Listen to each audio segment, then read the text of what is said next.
یہ متنازعہ state of Israel ہے یا so called promised land for Jews ہے۔ 7 دہائیوں سے بھی زائد عرصے سے یہ ریاست خود کو دنیا بھر کے یہودیوں کے لیے ایک پناہ گاہ، ایک وطن کے طور پر پیش کرتی چلی آ رہی ہے، یعنی یہودیوں کے لیے ایک ایسا محفوظ ٹھکانہ جو ہولوکاسٹ کے بعد قائم ہوا اور جہاں یہودی شناخت، کلچر، نیشنلزم اور طاقت کا امتزاج نظر آتا ہے۔ یہ بیانیہ تو اپنی جگہ قائم ہے، لیکن آج اسرائیل میں حالات کافی مختلف نظر آتے ہیں۔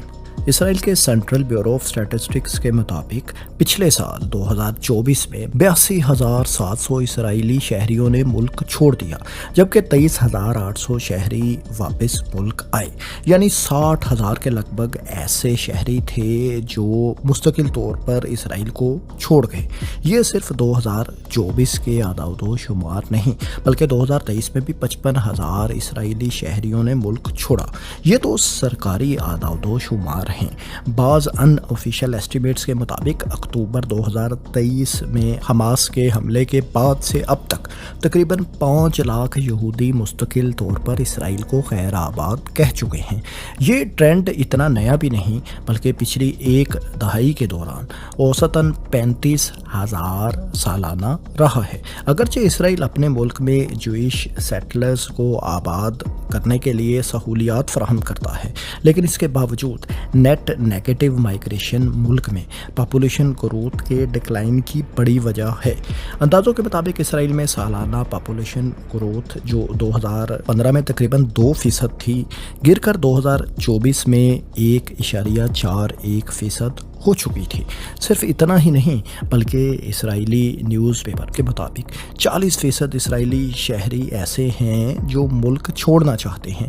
یہ کتنی بڑی آبادی بنتی ہے، اس کا اندازہ آپ یوں لگائیں کہ اسرائیل کی ٹوٹل آبادی 1 کروڑ سے کچھ زائد افراد پر مشتمل ہے۔ اس میں 77 لاکھ یہودی ہیں، 21 لاکھ عرب مسلمان ہیں، جبکہ باقی افراد کا تعلق دوسرے مذاہب سے ہے۔ ظاہر ہے عرب مسلمان تو یہ سرزمین کبھی نہیں چھوڑنا چاہتے، کیونکہ یہ تو ان کا آبائی وطن ہے اور وہ نسلوں سے یہاں آباد چلے آ رہے ہیں۔ اس جگہ کو چھوڑنے کی خواہش رکھنے والے ظاہر ہے یہودی ہی ہوں گے۔ یوں ہم کہہ سکتے ہیں کہ 40% اسرائیلی شہری نہیں، بلکہ 52% یہودی اسرائیل چھوڑنا چاہتے ہیں۔ اس کی ظاہری سی وجہ یہ ہے کہ دنیا بھر سے یہودیوں کو مراعات، سبسڈیز وغیرہ کا لالچ دے کر یہاں اسرائیل میں آباد تو کر لیا گیا تھا، لیکن یہ لوگ اپنے آبائی ممالک جرمنی، امریکہ، رشیا وغیرہ کو مستقل طور پر نہیں چھوڑنا چاہتے تھے، اور ان کے کچھ فیملی ممبرز اب بھی وہیں پر ہیں، اور ان میں سے اکثر کے پاس اسرائیل کے علاوہ ان کے دوسرے آبائی وطن کی نیشنلٹی بھی ہے۔ Institute of Jewish policy research کے مطابق اسرائیلی شہری ملک سے باہر رہتے ہیں۔ یہ اسرائیل کی یہودی آبادی کا تقریباً 9% بنتے ہیں۔ اس پر ستم ظریفی یہ ہے کہ اسرائیل چھوڑنے والوں میں زیادہ تر نوجوان لوگ ہیں، اور اچھی خاصی تعداد انجینئرز، سائنٹسٹس اور ڈاکٹرز کی بھی ہے، جو کسی ملک کی ہائی ٹیک اور ہائیلی اسکلڈ فورس ہوا کرتی ہے۔ ملک سے یہودیوں کی مائگریشن کے اس سیلاب کو روکنے کے لیے اسرائیلی کابینہ نے حال ہی میں ایک قرارداد پاس کی ہے، جس کے تحت اسرائیلی شہریوں کے ملک سے باہر جانے کو ایک حکومتی کمیٹی کی منظوری سے مشروط کر دیا گیا ہے۔ اگرچہ یہ حالیہ ایران اسرائیل کشیدگی کے تناظر میں کیا گیا ہے، لیکن اسرائیلی حکومت کے پیش نظر یہ بھی تھا کہ ملک چھوڑنے والوں پر کسی حد تک ریسٹرکشنز لگائی جائیں تاکہ وہ ملک سے باہر نہ جا سکیں۔ ایسا مخالفین کا دعویٰ ہے، یعنی خود کو جمہوری ملک کہلانے والی متنازع اسرائیلی ریاست اپنے شہریوں کو اپنی مرضی سے ملک چھوڑنے کا آپشن ہی نہیں دینا چاہتی۔ قرارداد کے مطابق سرکاری اسٹیئرنگ کمیٹی اسرائیل چھوڑنے کی درخواستوں سے نمٹنے کے لیے ایک کرائیٹیریا طے کرے گی، جس کے تحت اس بات کا فیصلہ کیا جائے گا کہ کوئی شہری اسرائیل کو چھوڑ سکتا ہے یا نہیں چھوڑ سکتا۔ دوستو، شاید آپ کو اسرائیل چھوڑنے والے یہودیوں کی یہ تعداد جو سالانہ ہزاروں میں ہے اتنی زیادہ نہ لگے، لیکن ہم آپ کو بتاتے ہیں کہ یہ اسرائیل کے لیے کیوں اور کتنا بڑا مسئلہ ہے۔ دراصل یہ خطہ جہاں آج بیشتر حصے پر بلکہ تقریباً پورے ہی حصے پر متنازع اسرائیلی ریاست قائم ہے، اسے 20ویں صدی کے اوائل میں فلسطین کہا جاتا تھا اور یہاں عربوں کی اکثریت تھی۔ فلسطینی علاقہ عثمانی ترکوں کے کنٹرول میں تھا جو ایک ڈکلائننگ پاور تھی اور اسے جنگ عظیم اول میں شکست کا سامنا بھی کرنا پڑا۔ جنگ کے دوران ہی 1917 میں برطانیہ نے ایک تاریخی اعلامیہ جاری کیا جسے بالفور ڈکلیریشن کہا جاتا ہے۔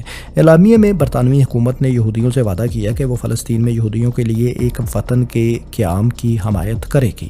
بالفور ڈکلیریشن سے اگلے سال یعنی 1918 میں فلسطین کی آبادی 7.5 لاکھ کے لگ بھگ تھی۔ آپ کے لیے یہ بات حیرت کی باعث ہوگی کہ تب فلسطین کی یہودی آبادی محض 59,000 افراد پر مشتمل تھی، جو فلسطین کی کل آبادی کا 7.9% تھا، جبکہ فلسطینی عربوں کی آبادی یہاں اس وقت 90% سے بھی زائد تھی۔ لینڈ آنرشپ جو یہودیوں کے پاس تھی وہ فلسطین کا محض 2.5% تھی، یعنی 2.5% زمین کے مالک فلسطین کے صرف یہودی تھے۔ یہ 59,000 یہودی بھی گزشتہ چند برسوں میں ہی فلسطین میں آ کر آباد ہوئے تھے۔ اس سے پہلے یہاں پر یہودیوں کی تعداد اس سے بھی کہیں کم ہوا کرتی تھی۔ جنگ عظیم اول ختم ہوئی تو برطانیہ نے خلافت عثمانیہ کی شکست کے بعد اس علاقے کا مکمل کنٹرول سنبھال لیا اور یہاں برٹش مینڈیٹ قائم کر لیا گیا۔ بالفور ڈکلیریشن کے بعد دنیا بھر میں موجود صہیونی تنظیموں، زائنسٹ آرگنائزیشنز کو ایک بین الاقوامی تائید بھی حاصل ہو چکی تھی۔ یوں یورپ، روس اور بعد ازاں عرب ممالک سے بھی یہودیوں نے فلسطین کی طرف تیزی سے ہجرت شروع کر دی۔